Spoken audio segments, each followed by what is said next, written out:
Hello, আমি আজকে যাচ্ছি কেটিভিপি মেলায়। ভিডিওটি পুরো দেখো, মাতবে ছড়ার খেলায়। মা আর বৌদি সাজতে খুবই ব্যস্ত, দাদার দেখো নেই কাজ, করে শুধু গল্প। আনন্দ আর ধরে না, র্যাক্সকে নিয়ে যাব না। তারপর আমরা সেজে গুজে পৌঁছে গেলাম মেলায়। আর মেলায় গিয়ে ছেলে আমার মেতে উঠলো খেলায়। তারপর একটু ঘুরে ফিরে নিতে এলাম সেলফি। পেট সেবা না হলে মন বলে নট সেলফি। তাই তো আমরা সবাই খেলাম প্রথম পাপড়ি চাট। সবাই খেয়ে একই কথা, মেলার খাবাই ঘাট। তাই ভাবলাম খাওয়া দাওয়া বন্ধ এবার মেলায়, শুধু ঘুরবো আর দেখবো কেটিপিপি মেলায়। তারপর দেখতে পেলাম সব থেকে সস্তা 20 টাকায় 3টে ক্লিপ, নিয়ে এসো বস্তা।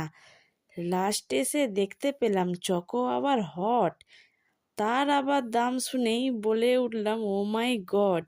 যদি ভিডিওটা ভালো লাগে অবশ্যই লাইক কমেন্ট শেয়ার আর চ্যানেলটিকে সাবস্ক্রাইব